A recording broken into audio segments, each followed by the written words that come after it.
Olá, boa noite. Indignados com os serviços prestados pelas empresas do transporte público na capital, em meio ao aumento da passagem de ônibus anunciado para começar a valer na próxima sexta-feira, os usuários reclamam da medida e alegam que terão prejuízos no orçamento doméstico. O prefeito de Manaus voltou a afirmar que novas medidas serão tomadas para evitar a cobrança considerada abusiva. O orçamento mensal de milhares de trabalhadores deve ser prejudicado com o reajuste de 12,37% na tarifa de ônibus em Manaus, anunciado para começar a valer na próxima sexta-feira. Os usuários que precisam pegar o coletivo ao menos 2 vezes por dia, de segunda a sexta, terão que pagar R$ 23,76 a mais por mês, ao compararmos o valor pago atualmente de R$ 3. No total, o usuário pagará R$ 155,76 só de transporte público, o que corresponde a 17,7% do salário mínimo de R$ 880. Este usuário considera o reajuste abusivo. Acho que é absurdo, não tem como o trabalhador pagar, né?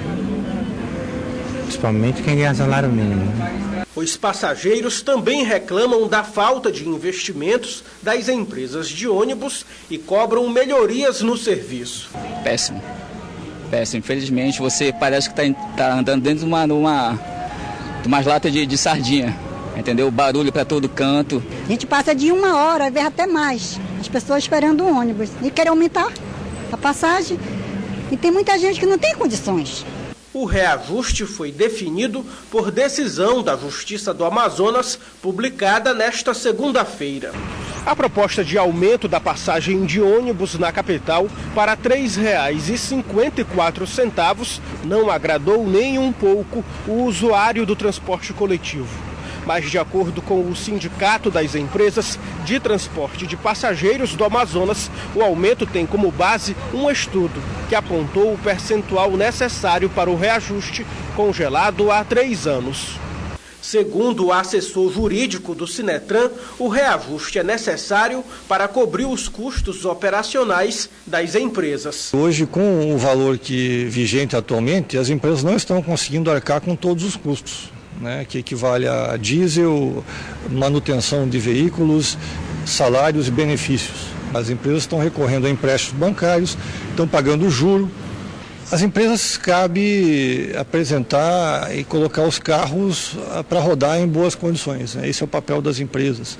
Com relação ao sistema de transporte, o sistema viário é de responsabilidade do poder concedente, do poder público. Esta manhã, o prefeito Arthur Neto falou sobre como pretende agir para barrar o reajuste. Vou fazer um decreto, se for o caso, e vou mostrar que é R$ 3. Ninguém vai me fazer assinar ou permitir que cobrem 1 centavo a mais do que R$ 3 de decisão tomada por uma pessoa que não arreda, mais o subsídio. Metade paga a prefeitura e a outra metade o governo do estado está infelizmente em atraso, deveria cumprir com a sua obrigação e ajudar a amenizar essa crise. Uma caixa contendo suposto material explosivo mobilizou na manhã de hoje o grupamento antibombas da Polícia Militar. Os artefatos, possivelmente de fabricação caseira, estavam misturados com revistas e foram encontrados por funcionários dentro da paróquia São Pedro, no bairro Petrópolis. A área foi isolada e o material foi removido para análise. Ninguém ficou ferido. O pagamento da primeira parcela do 13º salário para os servidores federais, do Estado e também do município trouxe um certo otimismo para o comércio da capital nesse momento de crise que vem elevando os números da inadimplência no Amazonas. Até dezembro, economistas falam em 225 milhões de reais que devem ser injetados no comércio local. Mas antes de sair às compras, o alerta é que é preciso primeiro tentar se livrar das dívidas. Foi ainda na semana passada que o governo do estado bateu o martelo sobre o pagamento do 13º salário aos servidores.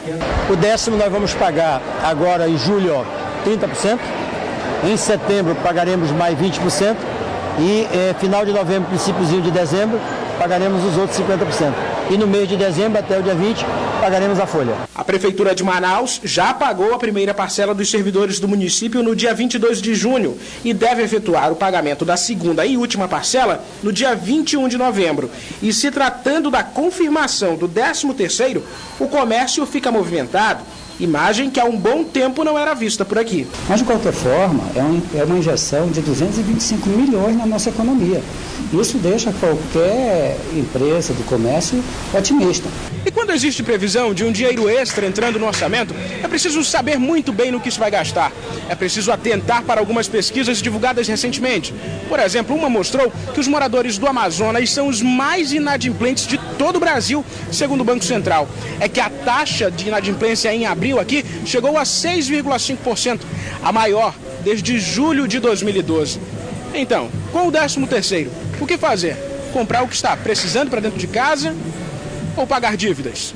Pagar dívida. Tem muito acumulada? Tem um bocado. Eu já tenho que estar pagando dívida, para o meu nome não ficar sujo no SPC. Muita dívida, que o brasileiro agora sai dívida. Ainda mais que essa crise aí, mano, complicado. Todo mundo só está trabalhando para pagar as dívidas. O 13º vai chegar e ainda vai faltar? Ainda vai faltar, com certeza. Se a opção mais escolhida é quitar débitos, priorize algumas contas que podem virar a famosa bola de neve. O cartão de crédito hoje está com uma taxa anual de 471%. Porque no caso do cheque especial, nós estamos com uma taxa de 311% ao ano. Nós estamos falando algo em torno de 12,5% ao mês. Ou seja, para a gente fazer uma comparação, quem financia um imóvel na Caixa Econômica Federal paga 12,5% ao ano. Nós estamos pagando, no cheque especial, 12,5% ao mês. Sem dúvida alguma, o comércio terá de ser mais criativo este ano. A disputa pelo 13º começou. E nós vamos ter que estar concorrendo com outras prioridades que o servidor vai ter, com pagamento de outras coisas. Mas com certeza o comércio vai saber como seduzir e atrair esses servidores para que venham gastar nossas lojas. E quem sabe até dezembro, o resultado do 13º dos servidores públicos e dos demais trabalhadores não seja dedicado a girar a roda da economia. Esses valores fragmentados não aparecem muito no final do mês, mas é uma economia que entra, um dinheiro extra que circula pela nossa cidade, e se vai pagando um, pagando o outro, acaba que a economia vai girando, ou seja, é melhor que nós termos esse dinheiro que não termos. A queda na produção de milho também afeta o Amazonas, que depende da oferta comercial do grão de outras regiões. Um dos setores mais prejudicados é o da avicultura, onde o grão é essencial na alimentação dos frangos, como mostra o repórter Tiago Gonçalves. Os estoques de milho no Brasil nunca estiveram tão baixos. Na safra de 2015 e 2016, as regiões produtoras tiveram problemas com as adversidades climáticas. A ausência de chuvas provocou o atraso do plantio e o excesso de chuva no Rio Grande do Sul também causou baixa produtividade e perdas na cultura. A queda foi de aproximadamente 10% da produção nacional. Outro fator que contribui para a escassez do milho no mercado interno é que os maiores produtores estão preferindo exportar o cereal com a valorização do dólar. Toda essa situação tem afetado o Amazonas, que depende da oferta comercial do grão de outras regiões. No estado, o segmento da avicultura com a produção de ovos é um dos que mais sofrem. Nesta empresa são aproximadamente 100 mil aves para gerar o negócio. A produtividade aqui tem sido menor, apesar das propostas que já foram apresentadas para melhorar esse cenário regional. O presidente da Federação da Agricultura e Pecuária do Amazonas acredita que a crise do milho só deve ser resolvida na próxima safra, em 2017. O milho que é a base para a ração animal, então nós precisamos muito medidas emergenciais para atenuar essa crise. A Secretaria de Produção Rural afirma que tem buscado alternativas para ajudar a aliviar os efeitos da crise do milho. Que aumente a oferta de milho para o nosso estoque regulador da Conab aqui no Amazonas, com uma faixa de 60 a 70 mil toneladas para atender o Amazonas e Roraima, e permita que o produtor aumente a sua compra na venda de balcão. O presidente da Associação Amazonense de Avicultores do Estado diz que não tem sido fácil enfrentar o super encarecimento do milho. Tem pequenos granjeiros que, na dificuldade, faltaram e deixaram de alimentar suas galinhas por 1 ou 2 dias, a produção realmente cai bastante. Aí não tem como evitar o aumento do preço para o consumidor final? Não, infelizmente não. No estado, cerca de 80 granjas abastecem o mercado local e a produção gera aproximadamente 5.000 empregos diretos e o dobro de indiretos. A votação da prestação de contas do ano de 2015 do governador José Mello foi mais uma vez adiada hoje na Assembleia Legislativa do Estado. A votação, que já havia sido adiada na semana passada por falta de quórum, hoje teve que ser remarcada para a próxima quinta-feira por conta da solenidade dos 10 anos do prédio da Casa Legislativa. Parlamentares já em ritmo de férias. No início da sessão de hoje, plenário praticamente vazio. Na semana passada, a pauta de votações, que incluía as prestações de contas do governador José Mello, foi adiada por falta de quórum. Ou seja, menos de 13 dos 24 deputados eleitos estavam no plenário. Com o adiamento, a expectativa é que a pauta fosse votada hoje, mas pela segunda vez, a votação precisou ser adiada. O líder do governo e segundo vice-presidente da casa diz que as votações vão ser retomadas ainda esta semana.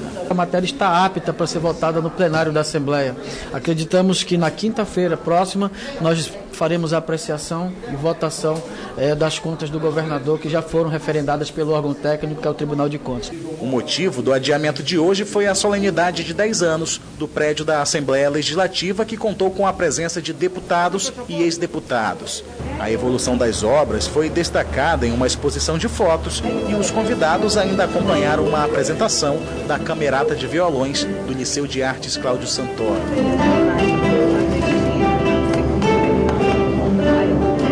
Apesar dos adiamentos nas votações, para o deputado Serafim Correia, não há prejuízos para o Estado. Ele ainda diz que as contas de 2015 do governador José Mello devem ser aprovadas, seguindo o parecer favorável do Tribunal de Contas do Estado. É até da tradição da Assembleia seguir o parecer do Tribunal de Contas. Então, o parecer do Tribunal de Contas é pela aprovação com recomendações. Recomendações essas que acompanham o parecer. Outra votação importante para os próximos dias é a da Lei de Diretrizes Orçamentárias do Estado, que deve entrar em pauta um dia antes do recesso parlamentar, marcado para o dia 15 de julho. Até o dia 14, que é o último dia de plenário, que é a quinta-feira. Então, o recesso já é dia 15. Então, eu acredito que até o dia 14 nós estaremos votando a LDO. O Amazonas registrou até o momento 50 casos da gripe H1N1, segundo o balanço divulgado hoje pela Fundação de Vigilância em Saúde do Estado. 6 mortes pela doença também foram confirmadas em Manaus. 1 em fevereiro, 2 em abril e 3 em maio. Já no mês de junho foram confirmados apenas 3 casos da doença e nenhuma morte. A FVS atribui a queda de 86% no número de casos à campanha nacional de vacinação, que reduziu a circulação do vírus. Mesmo assim, a FVS reforça que os cuidados devem continuar com medidas simples, como a limpeza das mãos. Vamos conferir agora a previsão do tempo para esta quarta-feira aqui na capital e também em algumas cidades do interior.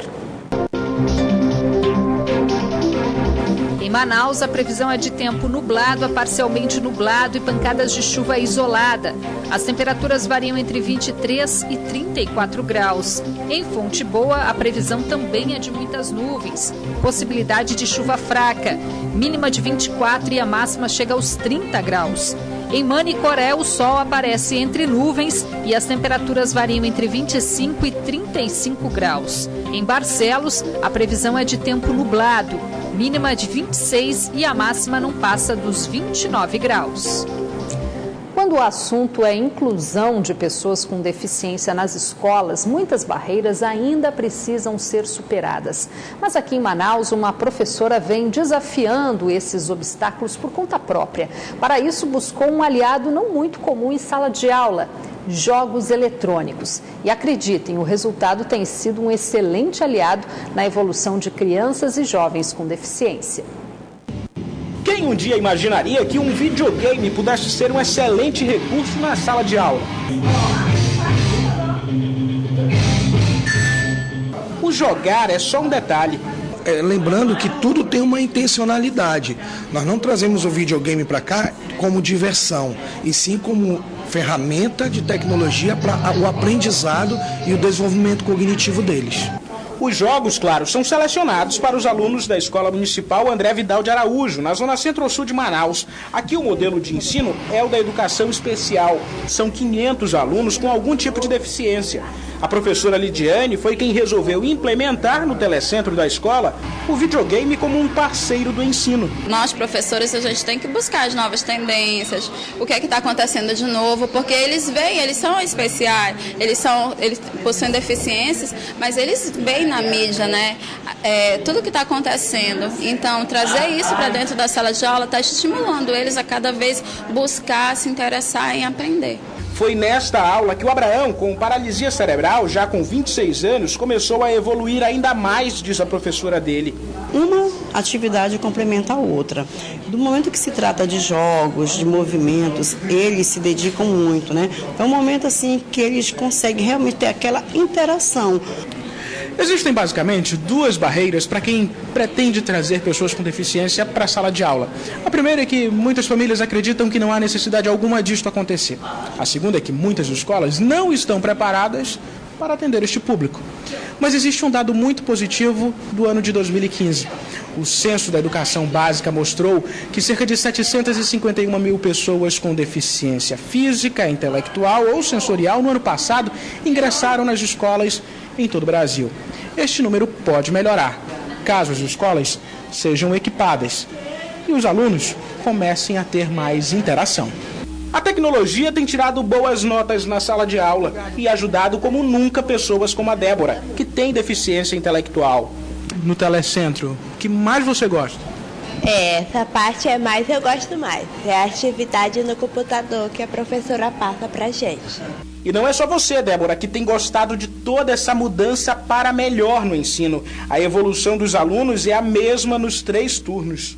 O desafio é diário e a tecnologia tem deixado o caminho do saber mais fácil e cheio de felicidade entre todos aqueles que precisam aprender, assim como todo mundo. Aprendi mais aqui.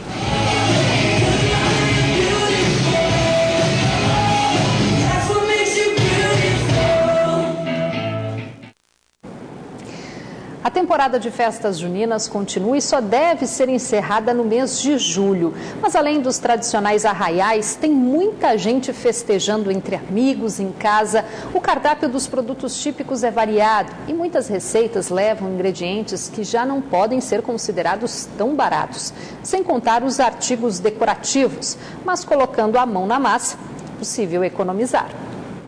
Banana, macaxeira, milho, castanha são alguns dos ingredientes mais procurados nas feiras para preparar as guloseimas das festas juninas. Porém, o consumidor anda cauteloso com os preços e precisa pesquisar. Tem que pesquisar muito aqui para a gente poder levar a mercadoria. O feirante diz que dá para negociar com a clientela. Vai levar. Tem dia que está de R$3, tem dia que está de R$2,50. Para fazer uma festa junina barata, também vale comparar os preços nos supermercados. Principais ingredientes nas receitas caseiras, ovos e leite, estão mais caros. Mas, de acordo com essa nutricionista, é possível preparar receitas econômicas e saudáveis, substituindo os produtos do mercado. A gente consegue adaptar as receitas e deixar as receitas mais saudáveis e mais baratas também. Por exemplo, se você vai usar um bolo, você vai fazer qualquer bolo. O bolo, ele precisa, para unir, ele precisa de gordura, a farinha que você vai estar usando, né? E mais o líquido. Então, esse líquido, em vez de colocar o leite, que né, a gente sabe que o custo do leite é mais caro, eu posso colocar um outro líquido, eu posso colocar um suco, por exemplo. Também é possível economizar comprando os adereços em lojas especializadas e armarinhos para fazer as brincadeiras em casa. Nesse estabelecimento, a procura foi melhor esse ano, de acordo com a direção da loja. Um ligeiro aumento na parte do arraial, que é o produto de pescaria, que é as fantasias já prontas, os chapéus, toda a parte de bandeirinha, enfim, a ornamentação, justamente por essa situação das pessoas estarem fazendo sua festa junina em casa. Na casa de Dona Maria, é ela quem prepara as roupas da quadrilha da família. Para isso eu estou comprando já meus material justamente para fazer as roupas. E reúne toda a família? Reúne a família, sim. E vamos inventar nossa quadrilha, dançar, né? Animar a festa. O Tribunal de Justiça do Amazonas deu início na tarde de hoje ao julgamento de mais uma ação que pede a cassação dos mandatos do governador José Mello e do vice Henrique Oliveira. Neste processo, José Mello, que já teve um mandato cassado por compra de votos e recorre da decisão no cargo, é acusado de abuso de poder econômico e político nas eleições de 2014. As informações com Orestes Litaif. Esse novo julgamento do TRE trata-se de uma ação de investigação judicial eleitoral que aponta diversas irregularidades praticadas pela chapa do governador José Mello nas eleições de 2014. A acusação apresenta 8 fatos que comprovam as ilicitudes praticadas por José Mello em sua campanha à reeleição. Segundo o processo, entre as irregularidades praticadas pelo governador estão o uso de imagem institucional do governo do Amazonas em suas propagandas eleitorais, suposta compra de votos em municípios do interior e reajuste salarial de servidores públicos em período eleitoral. Além disso, a ação de investigação eleitoral, julgada hoje pela Corte do TRE, reitera a gravidade do caso Nair Blé, empresária que usou uma empresa fantasma para desviar dinheiro público usado na suposta compra de votos em favor de José Mello. Fato que já levou o TRE a cassar em janeiro deste ano o mandato do governador José Mello e do vice Henrique Oliveira. Nesse julgamento de hoje, o Ministério Público Eleitoral deu parecer favorável à cassação do diploma do governador José Mello e do vice dele, Henrique Oliveira, e pede ainda que eles fiquem inelegíveis por 8 anos. Caso o governador José Mello e Henrique Oliveira sejam condenados, o processo será levado ao TSE em Brasília e dessa vez pode haver novas eleições. Nesse momento, o relator do processo, o desembargador João Simões, está lendo o seu voto, seu parecer desse caso do julgamento do processo do governador José Mello. Outros magistrados ainda devem votar. O julgamento não tem hora para acabar. Orestes Litaif, para o Band Cidade. E agora há pouco o relator votou pela cassação do governador e do vice, também pela realização de novas eleições. E o seu parecer foi acompanhado por mais 3 juízes. Mas o julgamento foi suspenso devido ao pedido de vistas feito pelo juiz Abraham Peixoto. Agora vamos falar de esporte. Durante a passagem da tocha olímpica por Manaus, ela já sentiu o gostinho de uma Olimpíada. Mas enquanto a oportunidade efetiva de representar o Brasil no maior evento esportivo do mundo não chega, a judoca amazonense Rita de Cássia, que recentemente conquistou 3 medalhas de ouro em uma competição em Nova York, reforça os treinos, de olho nos novos desafios que terá até o final do ano. A judoca amazonense Rita de Cássia já ganhou espaço no judô brasileiro e há 3 anos vem desbancando grandes nomes do judô internacional. Sua última façanha foi em solo norte-americano, quando conquistou 3 medalhas de ouro em 3 categorias diferentes. A amazonense conseguiu o triunfo de forma categórica e com pouco mais de 1 minuto de luta. A Rita é uma atleta dedicada, né? A Rita é uma atleta que treina entre 4 e 6 horas por dia, buscando e treinando cada dia mais para trazer esses resultados. A conquista das 3 medalhas nos Estados Unidos teve um gostinho diferente para a judoca, já que ela teve que superar grandes rivais ainda nas primeiras lutas. Eu achei muito difícil a minha final do 5-2. Eu peguei uma mulher sênior, né, já adulta, que já competia em competição internacional fora, então minha luta com ela foi muito difícil, eu ganhei vivo na estratégia. De volta a Manaus, Rita de Cássia não teve nem tempo de descansar e retomou os treinos. Ao lado dos colegas, a judoca tem se dedicado bastante. A meta da amazonense foi traçada lá atrás. Daqui a 4 anos, ela quer estar entre as judocas brasileiras que vão disputar os Jogos Olímpicos de Tóquio, no Japão. O que eu estou mais analisando é essas competições porque vai garantir ponto para fazer seletiva olímpica. Uma meta que eu estou traçando já tem 4 anos e tentando fazer correr a pena e valer a pena. Depois da propaganda partidária, você fica com o Jornal da Band. Boa noite.